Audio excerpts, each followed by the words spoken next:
Yes, we do. Because he is the producer of the Real RFK Jr. Yeah. Among other things. Yeah. This is Jeff. Hey, Jeff. Welcome to Ham Radio. Welcome to the Ham Radio Show, sir. How are you tonight? I'm doing just great. Thank you. Yes, you are doing great. I did watch the documentary today, right before the show.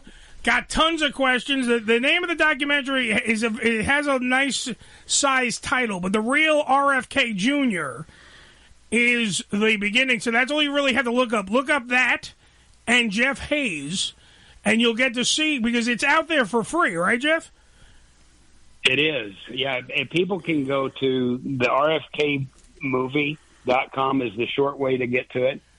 The RFKmovie.com, and it's up for free for the whole month of March. There you go. So it's up there, ready, willing, and able for you. You can check it out yourselves. And because I'm going to tell you right now, I did not know a lot about RFK Jr. at all. I think that's what this movie does for people. It does fill you in on a lot of the gaps and a lot of the bullshit that's out there we didn't know.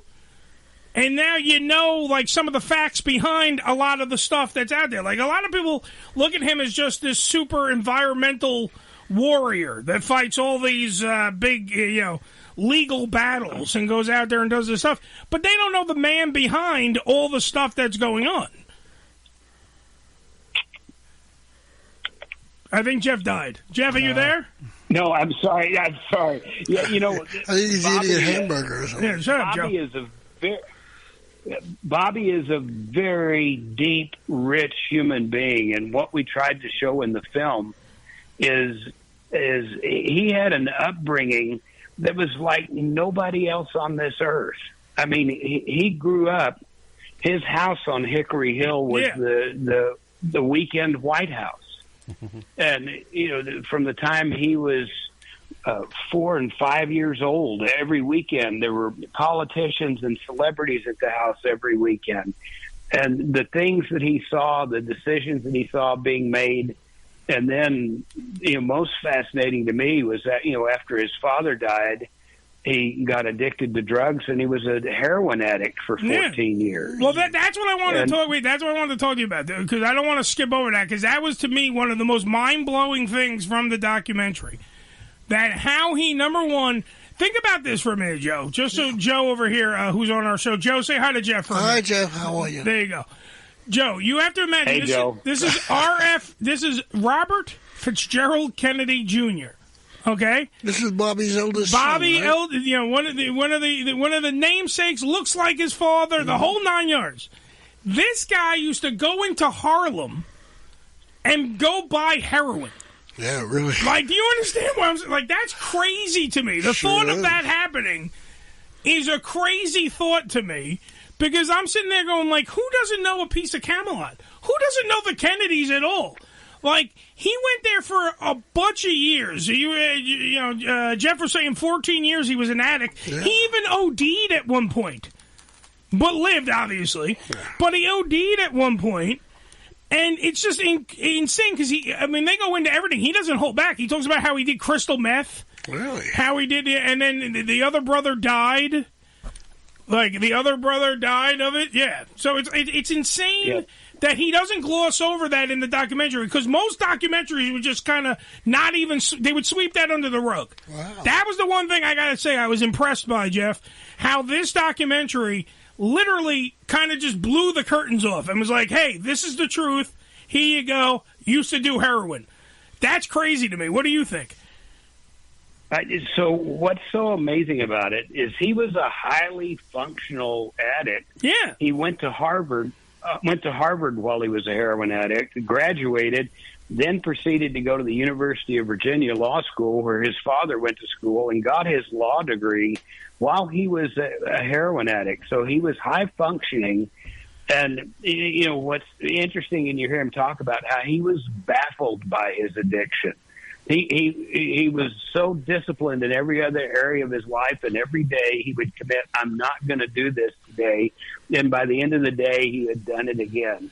Yeah. And wrestling with this, and now he has 42 years of sobriety.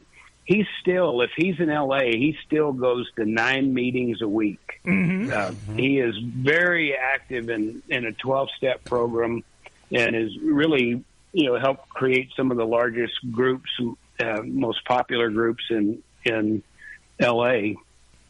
for a 12-step program. But to me, this is what makes him a real human being. This is, it's one thing to be born with a silver spoon in your mouth, but you saw he rode the trains. He was a hobo. He wanted nothing to do with the Kennedy name, and he traveled across this country, eating out of tin cans and being a hobo when he was 16 years old. But that's what. Okay, so that brings me to one of my first questions. Trust me, I actually wrote notes, Jeff, and I don't normally write notes when I do this show. It's usually I just remember stuff and I want to just blurt it out to the person. But I had to ask this because this documentary is based off the book by Dick Russell. Am I correct in that? That's correct. Okay. So when I see Dick Russell on there, because Dick Russell pretty much is our narrator and our storyteller throughout the whole thing, it comes off, Dick comes off practically like he's blowing RFK Jr. throughout this whole thing. Like, he can't tell you how he loves this guy, all this great stuff. And it's like the weirdest dynamic to me, because you see that aspect from Dick Russell, and he's talking about how great, like you just did, how great of a normal guy he is who's had struggles and this, that, and the other thing. Why do you think, Jeff, in your opinion, do people not like? Because there's a lot of people that don't like RFK Jr. because, he is running for president. He's trying to get on the ticket. He's doing all this stuff. There's a lot of people that don't like him. Now, why do you think that is? Is that because people don't know him enough? Yeah, well, no, it's a very orchestrated campaign. Bobby is the most dangerous politician alive right now. And, Bobby says if he got his definition of him from the New York Times or mainstream media, he would hate himself also. The way they describe him, it's like you don't see his name without it says, Robert F. Kennedy Jr., anti-vaxxer, conspiracy theorist. Yeah. Those words follow his name anytime you see it in the New York Times. They want no part of him. If you look, this guy is polling really well. He certainly is polling high enough to be in any debate. He's polling high enough to have Secret Service protection, and the Biden administration won't give him Secret Service protection. And, they've already had 2 incidents where people have broken into his house with guns, armed people breaking into his house. They are scared to death of him because he wants to dismantle the structure that's in place where we've let corporations take over our government agencies. Yeah, we have Bill Dye, our announcer, who is not in the studio right now. He's on the Facebook Live suite, and he's pointing out that that RFK Jr. gets no security. And so is he just being, like you just said, everyone's afraid of him, or they're afraid of what he can do if he he knows where the bodies are buried. He's going to open his mouth. He's going to do all these things and get things strategically done. That's what you're saying. Do you think that? Absolutely. Do you think he has a chance to parole the ticket and actually get on this thing and make it happen? Do you think he has a chance? It is a long shot. That 6 months ago I would say he has no chance. He's getting on the ballot as an independent in all 50 states. Mm-hmm. I think they just knocked off Nevada yesterday. They're adding him to the ballots, and you look at 70% of the country has said, look, we don't want either Trump or Biden, and we don't want a repeat of that election, but they don't want you to have a choice. The DNC is actually suing Bobby to keep him off of the ballot. They don't want his PAC to be able to support him getting on to ballots. That's fucking I've ridiculous. Never seen anything like that. Well, didn't they do that to what the hell's his name? The old guy besides Biden, the other old guy that was running. Didn't they dumped him for Hillary? What was it? Who am I thinking? The old Bernie Sanders. Bernie Sanders. Bernie Sanders, the old guy, like Larry David. They dumped him for Hillary. Now, my point being is, why do we live in a world, Jeff? You tell me, because you're smarter than me. You make documentaries all the time about big topics. By the way, we're talking to Jeff Hayes, producer of the Real RFK Jr., the documentary about RFK Jr. Why do you think, because wasn't it said, I believe it was Thomas Jefferson that said a two-party system will be the death to us all? Now, I'm paraphrasing. But why don't we have, why don't we have the clown car pull up and everybody, all these parties, actually get their chance to be in the spotlight so we can actually vote? So, because if you don't want President Grandpa to get there, you don't want President Grab him by the pussy to be there, you don't want to, RFK Jr. should at least have a chance. He should be able to plead his case. Why doesn't he get to plead his case? The two parties are very happy with the two-party system. Of course. And they don't want... People don't realize that the presidential debates are literally owned by the RNC and the DNC. Yeah. They don't want anybody else in the game. And, in this case, the DNC... selected Biden. They're not having primaries. They're not letting people run against Biden. They completely closed the door to having somebody run against Biden. And then they're mounting all these legal challenges to try to get Trump taken off the ballot. I think they would prefer that you don't get even two choices. They would prefer you just to have the one they select and shut up. You got that right. And so I do have to ask other questions because, by the way, I did watch the documentary today again, and I sat through it. And one thing that made me question something about RFK Jr. Why does RFK Jr. speak like he's a combination of Stephen Hawking's robot and his daddy with a sore throat? Why did what? No, that was long after the heroin, but he's got spasmodic dysphonia, and it's a hereditary disease. I know his sister also, and I've noticed that her voice is getting that way. But it's where their vocal cords are stuck together. Your vocal cords are supposed to be separate, so when you rush air over them to speak, they vibrate, and his are stuck. His are stuck together, so it takes way more air to make them vibrate at all. He actually went a year and a half ago to Japan, and they did a surgery where they installed a titanium rod in between his vocal cords to hold them apart, and it improved his voice about 40%. It was actually 2 years ago was even worse. Wow. Jack Dorsey, the guy who founded Twitter, said, I don't think it's an affliction. I think it's his superpower because you have to kind of lean in to you do pay attention to it. Yeah, you do. And that was the thing. I was paying very close attention to what he's saying because I couldn't understand what he was saying.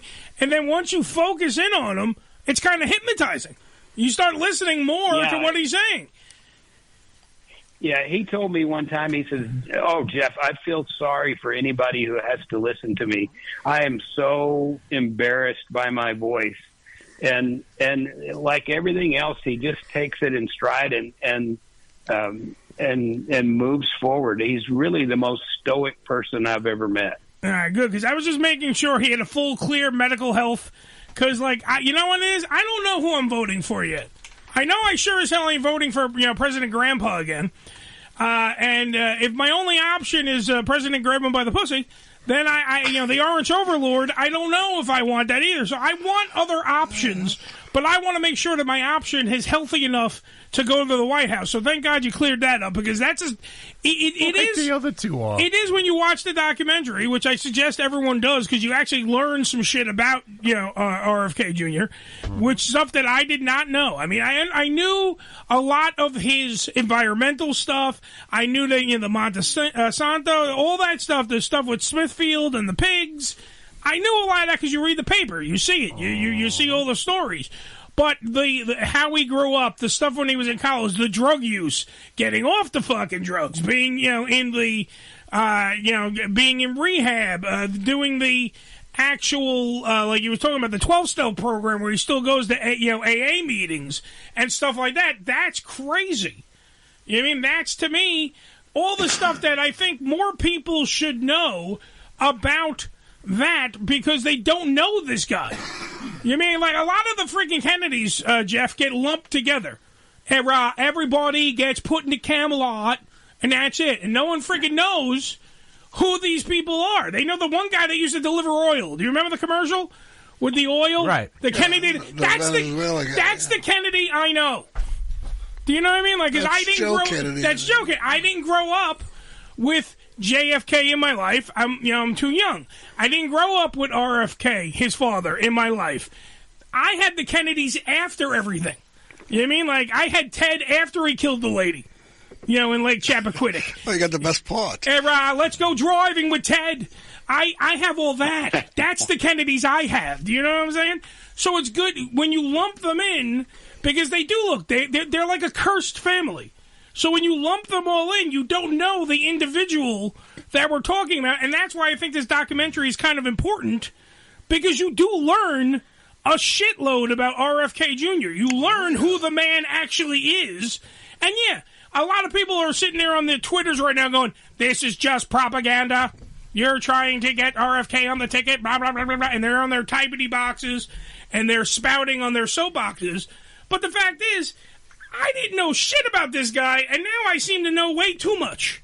Do you know what I'm saying? Like, there's a lot of stuff. He doesn't hold back at all, Jeff. Did he want to talk about everything? What's amazing... There was so much we had to leave out. This film wanted to be 4 or 5 hours long, which you just can't do. But I made up my mind. We didn't cover anything about policy. We didn't cover anything about politics in the whole film. Yeah. This film never says the word Biden. It never says the word Trump. We're just showing so people can, instead of having their definition of who our RFK is be written by the New York Times or by ABC News or CBS, they can get to know this person on their own, who he is as a human being. He loves animals all his life. Yeah. He's a master falconer. Where he wrote the manual he wrote the test for New York State to get your master falconing license. This is a guy. He's a hunter. You have some people say, "Oh, he's a gun grabbing Democrat." Man, this guy, has been hunting with his kids. He talks about when he was a kid, it was nothing for somebody to show up with a rifle at school because they were going hunting after school. Right. There weren't school shootings, and there were rifles in schools because kids were hunting in the rural areas where he lived. On the back of the pickup truck. He's yeah, exactly right. This is a complicated man who had a history that has prepared him in ways that I'm stunned by. Well, the one thing I was stunned by, one thing that actually stuck out to me with this documentary, and it's a thing that I hold deep. It's something that I can't even function in a world that doesn't have this. It is, without question, his fight, RFK Jr., in this documentary, he has a firm stance against censorship. In all its freaking everything. He wants people to be, because he does he was talking about something, he's doing the speech about how the First Amendment, and we say it all the time, doesn't just protect the speech you like. It protects the speech that you don't like. That's why it was invented. And that, to me, to actually hear that come out of a politician's mouth is, to me, a phenomenal stance, because I don't want censorship. I want everybody to speak freely. I want people to have conversations, and that's what he goes into later when he says, we need to talk to one another more. We don't talk to one another. we sit there and judge each other, or we don't, we sit in contempt of somebody, but we don't even get a chance to have, like, Jeff Hayes on to talk about the RFK documentary. A lot of shows wouldn't do that. You know why? Because then they're going to say, then they're going to think we're pro-RFK, or I don't like RFK. But who gives a shit? Listen to the thing, watch the documentary, judge for yourself, and I don't know, have a conversation about it. It's fucking a ludicrous idea, but have a conversation about the topic. So, the fact that he's anti-censorship on every level, to me, makes that guy, he's a great guy. That's a great stance to me. I'm not saying I'm voting for him yet, Jeff, but I'm saying he's in the lead so far. Yeah, and to be honest, I don't care who people vote for. I just want them to know the truth, so they're making a decision. The censorship around him, he wrote the book, The Real Anthony Fauci, and I made a movie of that book. 2,200 citations in that book. He's never been sued over the things he said in that book. It is a fascinating book, telling the real story of COVID, the real story of Anthony Fauci and what he did in his career. And I made the documentary of that.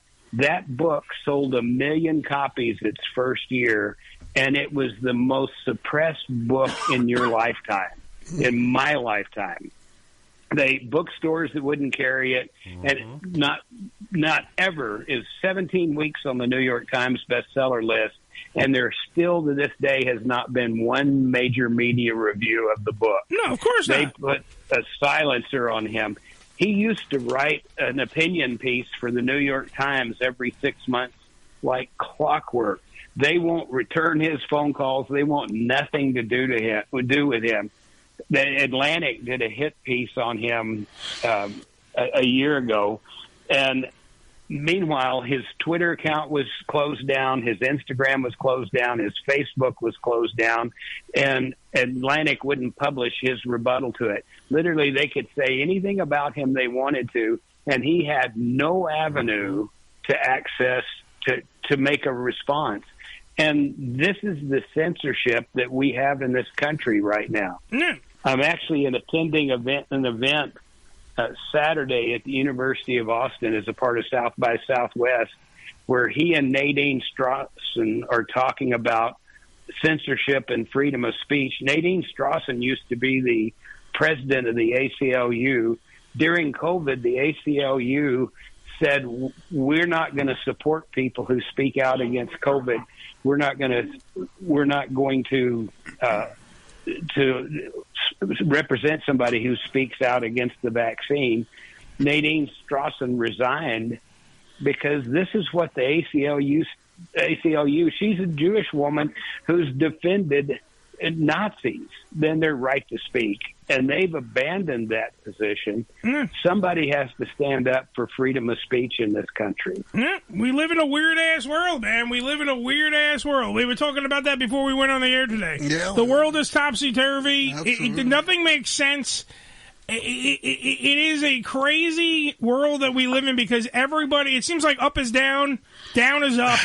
Like you can't even, if you say something, somebody's going to take offense to it, and if you don't say something, someone takes offense to it. That's right. I mean, they go after comics, they go after politicians, they go after freaking newscasters, they go after authors, they go after documentary producers like Jeff, and it's just crazy shit, Jeff.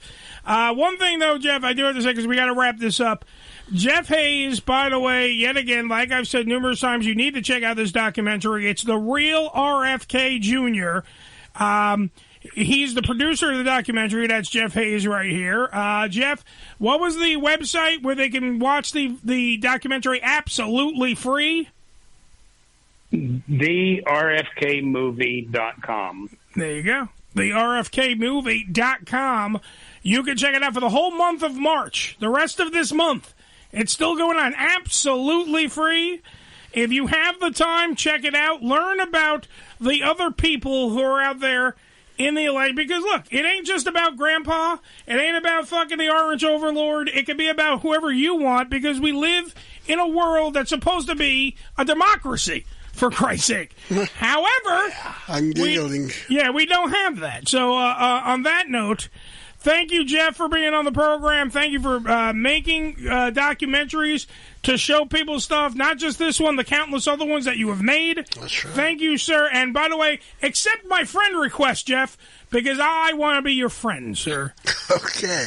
Okay? You got it. Thank you, sir. You got it. Thank you so much. All right, Thank you. The real RFK Jr. Round of applause for him. What the fuck? Don't sit on your hands, people. This is Jeff Hayes, the real RFK Jr. documentary. Check it out as we speak for the whole month of March. Thank you, Jeff.